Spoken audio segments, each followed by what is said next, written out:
Bonjour à tous, c'est Ludovic Bezeron. Comment allez-vous en cette belle journée? Eh bien, j'espère que tout va bien pour vous et puis pour vos proches et que vous êtes prêts à découvrir le contenu de ce 10e épisode de notre série intitulée L'optimiste sait. Alors avant toute chose, eh bien, je vous rappelle que si vous n'êtes pas encore inscrit sur cette chaîne, eh bien, faites-le.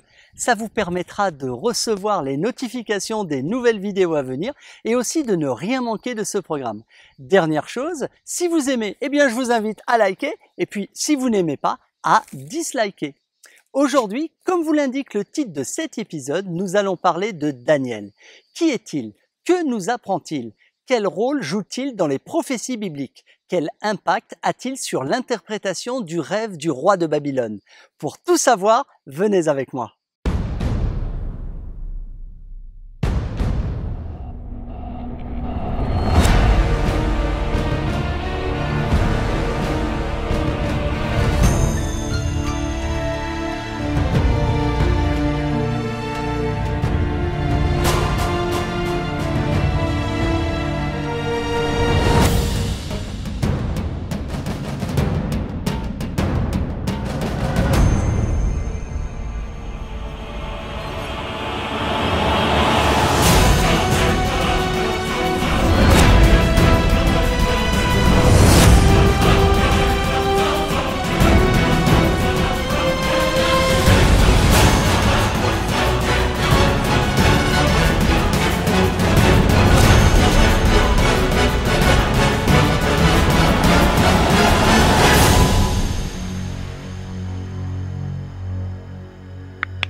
Dans ce nouvel épisode, permettez-moi de poursuivre cette étude en examinant ce que dit la Bible.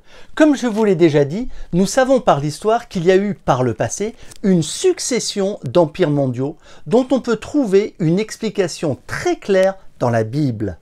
Dans le livre de Daniel, nous visons une prophétie remarquable. Nous apprenons que Nabuchodonosor a fait un rêve que Daniel interprète. Il a vu une statue avec la tête en or, la poitrine et les bras en argent, le ventre et les cuisses en bronze et les jambes de fer, mais les pieds en partie de fer et en partie d'argile.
Daniel reçoit l'interprétation du rêve et voici ce qu'il nous apprend. Il se produira une succession de 5 empires. La tête est Nabuchodonosor lui-même. Daniel dit clairement que l'empire suivant, l'argent, serait les Mèdes et les Perses. Le bronze serait les Grecs et le fer les Romains. Ce qui est intéressant en rapport avec ce rêve, c'est que l'interprétation a commencé à se réaliser littéralement à l'époque. Il est significatif que les 4 premiers empires se sont effectivement succédés dans le cadre de l'histoire biblique. Mais que l'Empire romain, lui seul, les jambes de fer, allait continuer d'exister jusqu'à sa dissolution finale au 5e siècle après Jésus-Christ. Donc, même si c'était une prédiction ou une prophétie, il nous est possible de vérifier l'accomplissement littéral de ces empires prophétiques. Le seul qui n'ait pas encore été accompli est bien évidemment les pieds. Un mélange de fer et d'argile. De nombreux exégètes bibliques, dans leur tentative d'interprétation de la prophétie, ont déduit que le mélange de fer et d'argile dans le pied du dernier empire serait une restauration de l'Empire romain.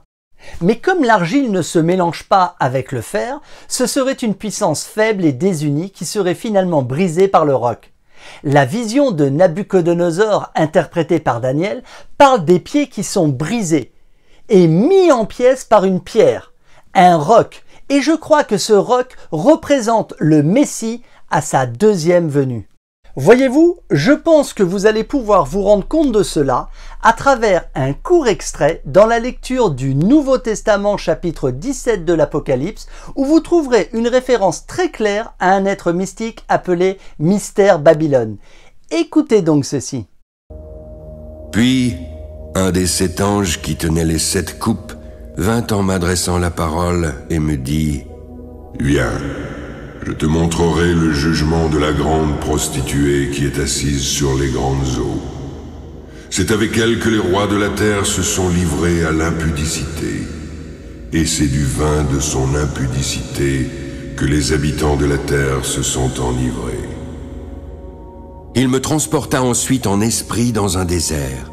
J'y vis une femme assise sur une bête écarlate, pleine de noms de blasphème. Elle avait 7 têtes et 10 cornes. Cette femme était vêtue de pourpre et d'écarlate. Elle était parée d'or, de pierres précieuses et de perles. Elle tenait dans sa main une coupe d'or, remplie d'abominations et des impuretés de sa prostitution. Sur son front était écrit un nom, un mystère. Babylone la Grande, la mère des impudiques et des abominations de la terre. Je vis cette femme ivre du sang des saints et du sang des témoins de Jésus. En la voyant, je fus saisi d'un grand étonnement. L'ange me dit alors, « Pourquoi t'étonnes-tu? Je te dirai le mystère de la femme et de la bête à 7 têtes et 10 cornes qui la portent. La bête que tu as vue était, mais elle n'est plus. Elle doit monter de l'abîme et aller à la perdition. Les habitants de la terre dont le nom n'a pas été écrit dès la fondation du monde dans le livre de vie s'étonneront en voyant la bête. Car voici qu'elle était et qu'elle n'est plus, mais elle reparaîtra. C'est ici l'intelligence qui a de la sagesse. Les 7 têtes sont 7 montagnes sur lesquelles la femme est assise. Ce sont aussi 7 rois. 5 sont tombés, 1 existe. L'autre n'est pas encore venu, mais quand il viendra, il restera peu de temps. La bête qui était et qui n'est plus est elle-même un 8e roi. Elle est du nombre des 7, et elle va à la perdition. Les 10 cornes que tu as vues sont 10 rois qui n'ont pas encore reçu de royaume, mais qui reçoivent autorité comme rois pendant 1 heure avec la bête. Ils ont un même dessein. Ils donnent leur puissance et leur autorité à la bête. Ils combattront contre l'agneau, mais l'agneau les vaincra, parce qu'il est le Seigneur des seigneurs et le Roi des rois. Les appelés, les élus et les fidèles qui sont avec lui les vaincront aussi. Les eaux que tu as vues, sur lesquelles la prostituée est assise, ce sont des peuples, des foules, des nations et des langues. Les 10 cornes et la bête que tu as vue haïront la prostituée, la dépouilleront et la mettront à nu. Elles mangeront ses chairs et la consumeront par le feu.